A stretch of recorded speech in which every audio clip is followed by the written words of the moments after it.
not to permit the invasion of their hemisphere by the armed forces of any power or any possible combination of powers.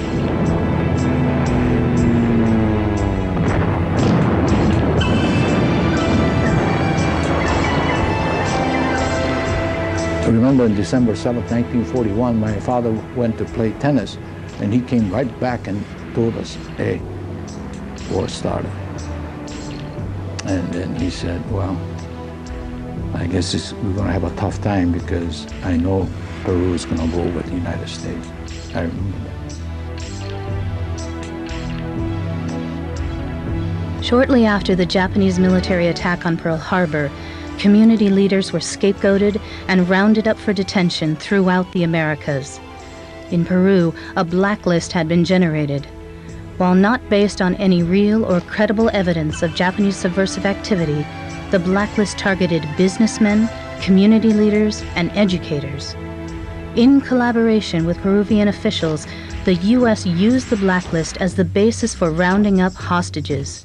These hostages were then to be traded for Americans held by Japan.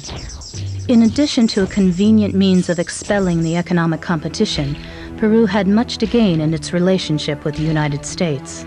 El gobierno de la época obtuvo cierta ventaja con respecto a préstamos, por ejemplo, de parte del gobierno norteamericano. The United States lends Peru $25 million and signs a reciprocal trade agreement. Peru will receive American arms under a lend-lease agreement. With Peru's full cooperation, the kidnappings began.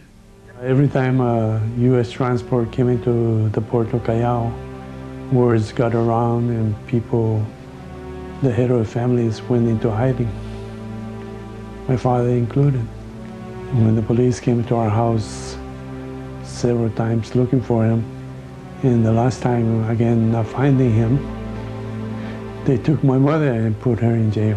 My sister, who was 11 at the time, went with her because she didn't want our mother to go by herself. You know, as soon as my father found out about it, he came out. He gave himself up. Aboard U.S. Army transports, they were taken.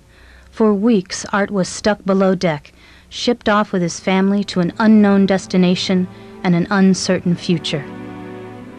After 21 days, we arrived in New Orleans, and the women and children were let off the ship first and marched to a warehouse, and they were ordered to strip and stand in line naked.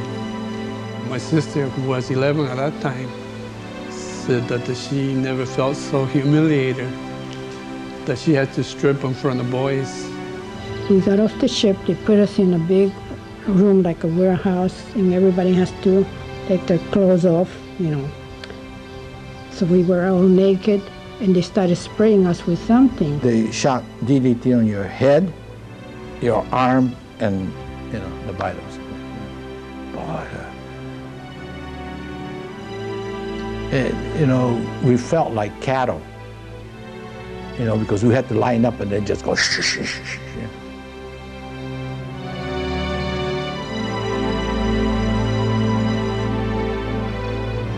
It took us 2 days, 2 nights from New Orleans to Crystal City, and during that time we had to keep the shades down.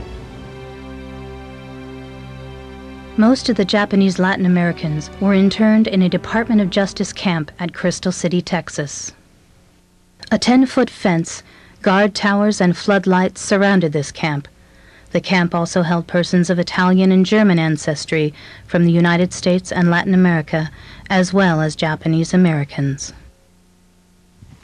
Barracks, like army barracks, you know, plain.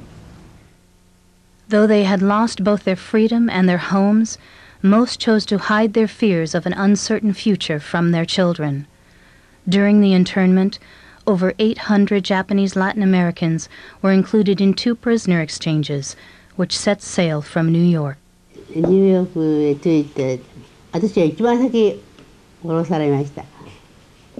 看護婦さん2人、両手抱えられて、おらおり。でね、船の中でお産した人が3人だからいたんですよね。だからその人たちは担架で。Those who were not exchanged remained confined in Department of Justice camps until the end of the war. And in Chicago, more than 1 million sing and dance in the streets in the biggest celebration the Windy City has ever seen. Joy is unconfined. But for Art and the other internees, their long ordeal did not end with the close of World War II.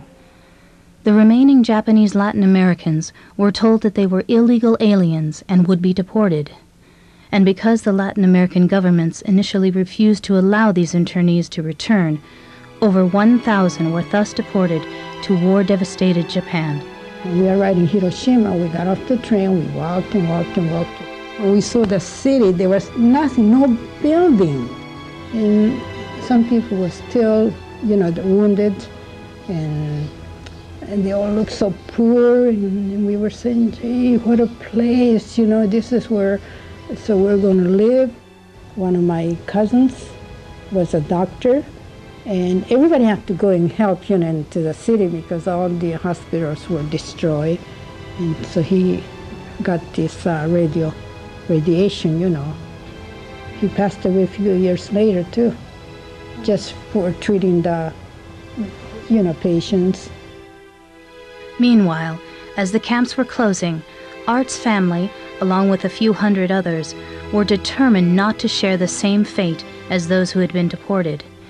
With the help of attorney Wayne Collins, they fought the deportation and were paroled to work in Seabrook Farms, a vegetable processing plant in New Jersey. From the white part forward is all gone. That's where I used to work, on the second floor. On the second floor? Yeah, feeding feeding the thing through the holes into the floor, right. Down to the packing line. Yeah, well, that part of the building still exists.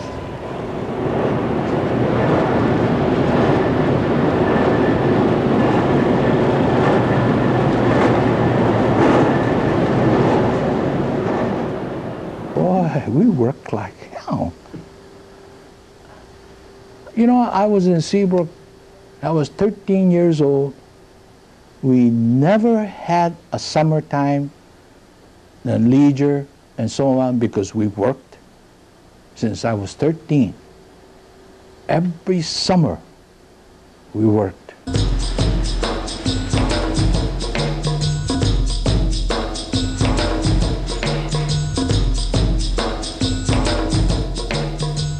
We wake up at 5 o'clock in the morning and truck will come and pick us up at 6 and in front of the cafeteria in Seabrook and take us to the green beans field. And will give us a roll and we have to pick the bushel of basket, which is 30 pounds of green beans. And you have to go like this and pick. And in 12 hours, I was one of the fastest and I could only pick 10 baskets. And it was 30 cents a basket for 12 hours. So I get $3, and then they deduct 30% for income tax because we were under illegal aliens. So we may run away without paying income tax or filing tax return, so they take 30% off. So I get $2.10. Isn't that ridiculous? After we went to Seabrook, my father couldn't feed a family of 8 because my mother was pregnant. She couldn't work, so my sister and I had to go to work. So I never went to school again. Still fighting deportation, many families decided to settle in the United States, as they saw no hope in ever returning home. For Art's family, this meant resettling in Chicago. I guess that's around the place where we used to live when we moved from Seabrook. Yeah, our building used to be right there by that playground where the playground is. There hasn't been a dance hall in a long time.